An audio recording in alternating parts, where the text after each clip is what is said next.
Good day, everybody. Welcome to our second class of the New Horizons cooking class. I'm Bill Oakes, and I'm joined with Tammy, and we're going to be today's episode or class is regarding spices and seasonings. We decided to do a episode on spices and seasonings, mainly because I think they're quite a bit underused. Spices and seasonings are extremely important to the kitchen, and we're just going to go through a few things, show you different spices, show you ones you may or may not use on a day-to-day, and hopefully introduce you to some new flavors. Flavorings are divided into two different categories. You have herbs, you have spices. Herbs, of course, are the leaf of the plant, and your spices are the roots, the berries, the bark, and the fruit.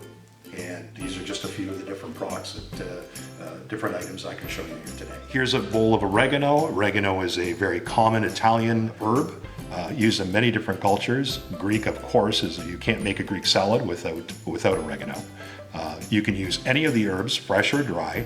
Remember that your drying multiplies the strength. You actually get a stronger, about 2 to 3 times the amount. So if your recipe is calling for a tablespoon, make sure you cut back maybe in half, about a third, anytime you're using the dry product. Most of the time for dry products, try to reconstitute. If you can add water to the herb prior to putting it into your dish, you will end up with a better product. Our next spice we're talking about is whole pepper, which of course everybody knows. Black pepper, that's the whole pepper here. The ground peppers, which I'm sure you have at home. Always try to buy any of your spices in the whole form. Grind them at home. You'll find a much better product. You'll get better oil content. And our next one is paprika. Paprika is the ground dried pepper, usually the bulldog pepper. You have different countries that have different qualities, different products, usually made from different peppers even. And you will find a different color, different flavor, anywhere from a little bit of a heat content to very, very sweet. Always look for a nice bright color. A nice fresh paprika will give you the best results. Coriander seed, which is the seed from the coriander, which is cilantro, also known as cilantro. Fruity and spicy in flavor. Again, try to find that as a whole, crush it or grind it. Even crushing will do a really nice job. Very, very common, especially in Old England. Needed to make your chutneys, needed to make your pickles, things along that line. Curry powder. Now you have Asian curries and you have Indian curries. This is an Indian curry. Your base for the Indian curries almost always contain turmeric. Turmeric is a root, and the turmeric root is blended with anywhere from 6 to 8 different ingredients to create an Indian curry.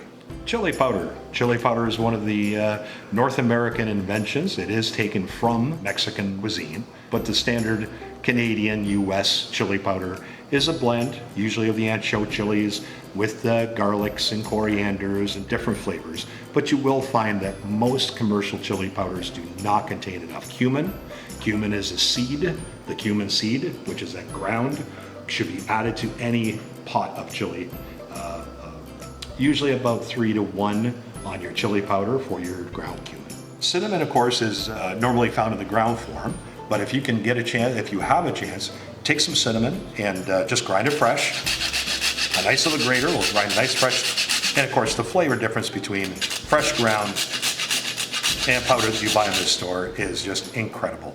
And it does not take long to create a quarter of a tablespoon of ground cinnamon. At the same time, same thing also goes with the nutmeg. You can grind a nutmeg in a couple of strokes. You've got some ground nutmeg.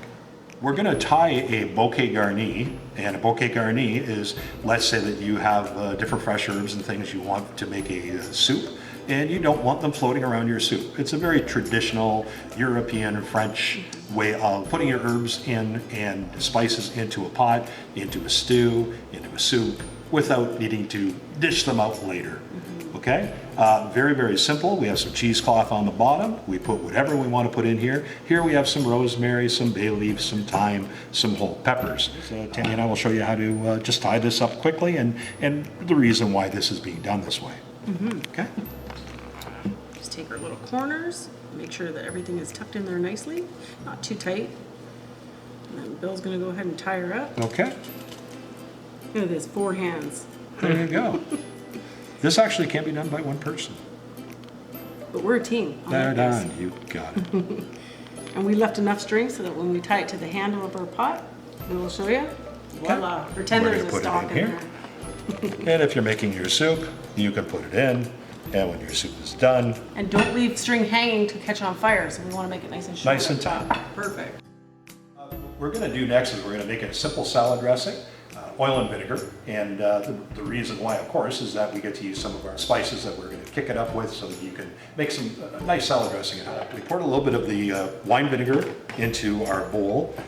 Tammy's going to drizzle in a little bit of extra virgin olive oil, and then we're going to add some spices. But right now we want to create a little bit of a emulsion, and we're just going to start the whisking as she pours in, and we're going to go a little bit more. Now we're going to add our spices. In our mix, we put in some garlic, coriander, oregano. Now on this is, completely optional what you put in, guys. Our next one, which I like, is a little bit of honey. Number one, it does help with the thickening. Gives that little bit of extra And it sweetness. does give it that little bit of... You good with that? 'Cause I'll pour it all in. No, we're good. No, I could drink this whole jar. I think we're just about right. You can actually see that yellow color coming through, which means the emulsification is actually happening. It's thickening up beautifully. And of course, if you want a nice little bite to it, we're going to put in a little bit of prepared mustard, a little bit of Dijon mustard. That's it. Beautiful. Look at Okay? that. Now from there, you have a homemade salad dressing, How easy was that? 2-minute salad dressing. It was a minute, not even. Look at that. Okay. I'm going to show you how to make a very simple Tex-Mex for your vegetables. This one has a little bit of a bite, so it's up to you how much heat you want to add, how much heat you don't. There's some chili powder, we put paprika, we put cumin, and we put some chili flakes. Now we're going to add that to a bowl that we already have measured out. 1 cup of yogurt and half a cup of sour cream. We're going to blend the two of those together a little bit, and we're going to add our spices. You can use this as a taco seasoning, you can use this as a dip, and if you let that stand for anywhere from 15 to 30 minutes, you'll actually get a much better flavor. Okay, I'm just going to take our salad dressing that we made earlier and drizzle it over top of a plate. You can use it, of course, as any salad dressing. And there you have it. Simple, very simple homemade salad dressing. We chilled our dip for 15-20 minutes just to get it to set a little bit. And I'm just going to fill one of our bowls here for when our company comes over. And we're all set to go. And that's a little Tex-Mex dip.